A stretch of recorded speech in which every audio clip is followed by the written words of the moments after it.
সামাজিক মাধ্যমত মুখ খুলি এক ডাঙৰ বিপদত পৰিছে আঙুৰলতা ডেকা। প্ৰথমতে এটা ভিডিঅ' ক্লিপ আপোনালোকক দেখুৱাই লৈছো, ভিডিঅ' ক্লিপটো আপোনালোকে চাই লওক। ঘৰতে হওক তাৰ ঘৰখনৰ বাহিৰতে হওক, আজি মোৰ বেংক বেলেন্স আছে, সেইকাৰণে মই সিদ্ধান্ত ল'ব পাৰোঁ। মই গাড়ী এখন ল'ম বুলি ক'লে মই ল'ব পাৰোঁ। এতিয়া মোক ঘৰ এটা লাগে বুলি ক'লে মই ল'ব পাৰোঁ। যাৰ পইচা নাই, যাৰ একাউণ্টত জিৰ' বেলেন্স, এইগৰাকী হৈছে আঙুৰলতা ডেকা। এই আঙুৰলতা ডেকাই কি কথা কৈছে আপোনালোকে নিশ্চয় দেখিছে। এখন ৰাজহুৱা সভাত এইদৰে আঙুৰলতা ডেকাই কৈছে, যিখিনি কথা কৈছে সেই কথাখিনি কোৱাৰ পিছতে এতিয়া বিপদত পৰিছে এইগৰাকী আঙুৰলতা ডেকা। বেংক বেলেন্সৰ কথা কৈছে। অহংকাৰী সুৰত এইগৰাকী আঙুৰলতা ডেকাই বেংক বেলেন্সৰ কথা কৈছে। মোৰ বেংক বেলেন্স আছে, গতিকে মই মোৰ সিদ্ধান্ত ল'ব পাৰোঁ। যাৰ বেংক বেলেন্স নাই তেওঁলোকে বেংক বেলেন্স নথকা মানুহে সিদ্ধান্ত ল'ব নোৱাৰে।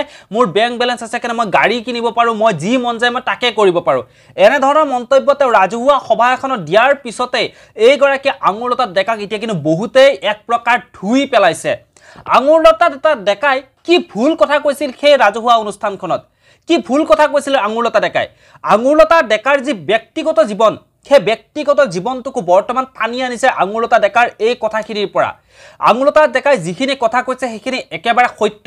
হয়তো কোনোবাই সেই কথাখিনিৰ মাজত আঙুৰলতা ডেকাৰ অহংকাৰ ভাৱ দেখা পাব পাৰে, সেইটো তেওঁলোকৰ নিজৰ কথা। কিন্তু যিখিনি কথা আঙুৰলতা ডেকাই কথাখিনি কৈছে সেই কথাখিনি কিন্তু এক প্ৰকাৰ সত্য কথা। তেওঁ ছোৱালীসকলক উদ্দেশ্য কৰি কৈছে যে তোমালোকে প্ৰথমতে নিজৰ বেংক একাউণ্টটো গৰম কৰি লোৱা, বেংক বেলেন্সখিনি গোটাই লোৱা, তাৰপিছত তোমালোকে বিয়া বাৰুৰ কথা ভাবিবা। এনেধৰণৰ কথা আঙুৰলতা ডেকাই কৈছে।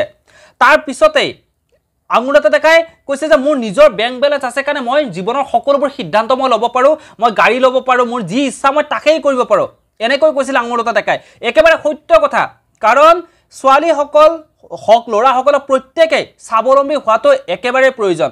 ছোৱালীসকলে তেওঁলোকে বিয়াৰ আগতে স্বাৱলম্বী হোৱাটো দৰকাৰ, কাৰণ আজিকালি বৰ্তমান সময়ত আমি যি পৰিস্থিতি দেখিবলৈ পাওঁ, কাৰণ এগৰাকী ছোৱালী বিয়া হৈ যোৱাৰ পিছত বৰ্তমান সময়ত প্ৰায় এনেকুৱা কিছু ঘটনা হয় যিবোৰ ঘটনাৰ কাৰণে কিন্তু পিছৰ সময়খিনি তেওঁলোকে বৰ কষ্টৰে কটাবলগীয়া হয়, তেওঁলোকে বহুত কষ্টৰে জীৱনটো পাৰ কৰিবলগীয়া হয়। তেওঁলোকে একমাত্ৰ নিজে স্বাৱলম্বী নোহোৱাৰ বাবে, আনৰ ওচৰত পইচাৰ কাৰণে হাত পাতিব লগা হোৱাৰ বাবে।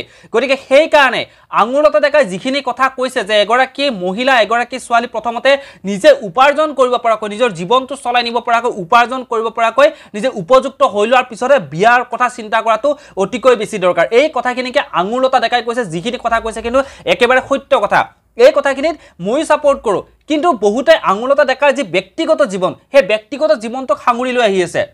আঙুৰলতা তেওঁৰ যি আকাশদ্বীপৰ লগত তেওঁৰ যি সম্পৰ্ক আছিল, সম্পৰ্কৰ যি বিচ্ছেদ হ'ল, সেই কথাখিনি কৈছে যে তেওঁলোকৰ নিজৰ সম্পৰ্কতে তেওঁলোকে বেলেন্স কৰি ৰাখিব নোৱাৰিলে, এতিয়া আনক জ্ঞান দি আছে। এনেধৰণৰ মন্তব্যবোৰ দি আছে। বহুতে আঙুৰলতা ডেকাক কমেণ্ট বক্সত গৈ গালি গালাজ পৰা আৰম্ভ কৰিছে।